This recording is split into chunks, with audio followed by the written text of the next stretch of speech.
Welcome back. Former Treasury Secretary Larry Summers has been outspoken on inflation, and it turns out he may have been spot on. Yahoo Finance Editor-in-Chief Andy Serwer had a chance to talk with Summers, who has been critical of the administration for quite some time.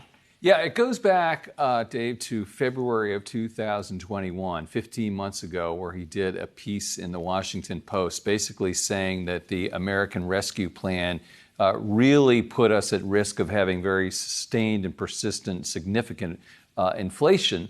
And a lot of people push back about that. But it turns out, as you said, he was probably right. I mean, some people say, oh, well, it was, actually the supply constraints. His point is demand, that we had so much money coming into the system that that's what's pushed prices higher. And he acknowledges supply constraints, which means, of course, COVID, supply chain problems in Ukraine and things like that. But the real problem was money coming into the system. So how much worse does he think it could potentially get if we don't use what we need to do in order to resolve this issue? Are we talking about something that could last for many, many months?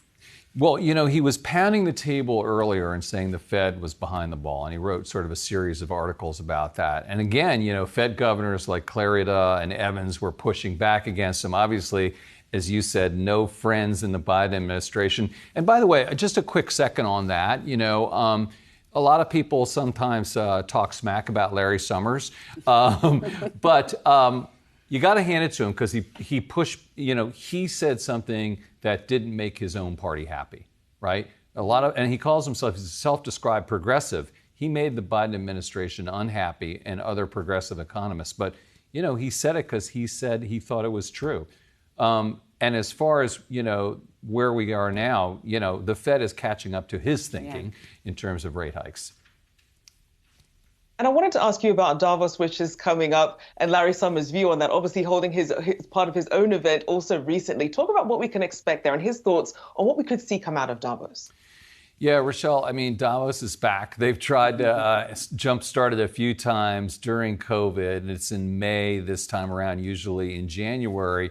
It'll be interesting to see, just how much of the real event they actually are able to pull off. It's looked like it's supposed to be full bore, but on the other hand, I know there are some CEOs and other leaders who aren't going.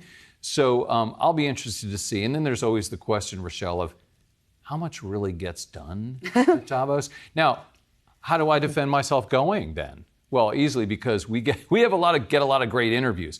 As far as the bloviating goes, there's a lot of bloviating, you guys. No doubt, is. Right? The bloviating capital of the world. And no snow, no Canada Goose coats, so that'll be nice. Yeah, that'll be nice, except, as I was telling you guys, it's supposed to rain.